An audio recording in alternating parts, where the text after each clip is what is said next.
a period of time, that's not the perception of the people in which we're making decisions, right? That is the reality of the situation. We have just recently got back more than 7,000 surveys, yes, more than 7,000 surveys from our members on this subject, and we know exactly where they think they are, as far as their perception is concerned. And when you're dealing with the backdrop of, you may say, well, that's a problem with the collective bargaining agreement, where they're paying so much for their medical, they're paying so much for this, they're paying so much for that, and the premium cost is very, very high. It's being burdened by the employee.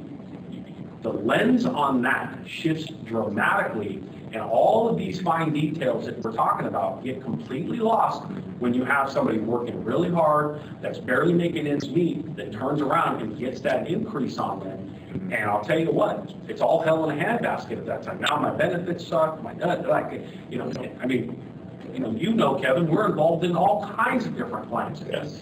And typically our members are most happy about their benefits are the ones that don't pay for them, right? Like, because they don't pay for them, right? So the employer pays for them. Yeah. Anywhere you get further away from that scale, what ends up happening is it's an awareness. It's something where people, any little change, any little issue becomes exaggerated. They become more displeasured about it. And that's just the reality of their life when that premium share cost is so high. I understand that's a collective bargaining issue. That's something that's meant for bargaining. However, that doesn't mean we can't do something when those rates do increase. The county has every right at a certain point to intervene and say, you know what, we're going to actually bear the cost of that increase in place because you've done such a great job in the last few years. Now, at the end of the day, and Bob's probably going over what? My point is that it's called perception and reality. Yeah. And the perception of the members, literally 7,000 of our 11, little more than 11,000. That is a lot of surveys to get done. As a matter of fact, we're shocked by the amount, but we did a lot of work to gather that data. It's historic. Like normally it's only about 1,500. You only get about certain small percentage that engage in the subject.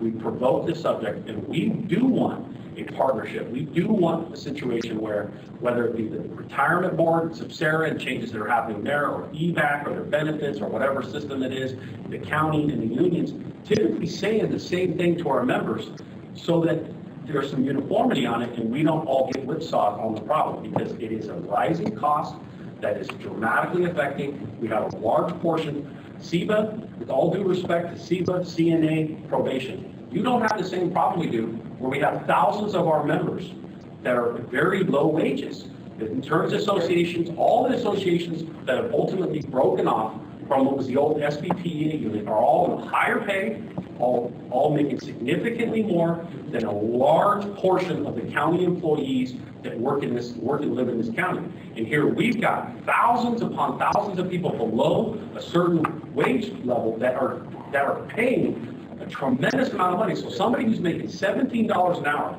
to pay $800 a month for their medical is extremely more difficult than it is for an officer or a nurse or an attorney. And I'm not picking on anybody. I'm just saying that's the reality. So we're absolutely agitated and inflamed over this. Yes, part of it is some old bargaining history. Yes, part of it is what decisions other people made. And we just want to solve the problem. It doesn't have to completely dismantle everything, but it's got to be a situation where the perception of our members understand and their reality gets closer to what's something that they can survive on. Many of your members, to go further back in the bargain. Yeah, at the end of the day, like I've looked at decisions where a county has decided to not pay enough of people's medical to where they're deciding to go somewhere else, and you have retention issues as a result of people going somewhere else because it becomes an economic issue for people to have to pay more for their medical. Those are decisions that obviously that we inherited. And believe me, 7,000 people have screamed at me over the issue that, especially those at the lower end of the economic ladder that are having the squeeze is being put on them. It is a very difficult situation for a lot of people at the lower end of the economic ladder. And man, we are sympathetic to that. I am sympathetic to that.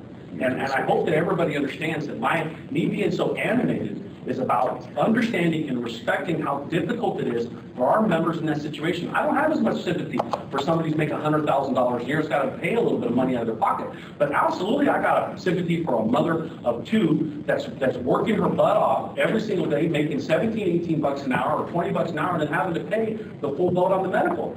It's tough for them. And I respect it. And then seeing somebody get close to retirement, not being able to afford to retire because the retirement's so high, because we don't have a blended rate, the actives are subsidizing the retirees, and nobody's spending it.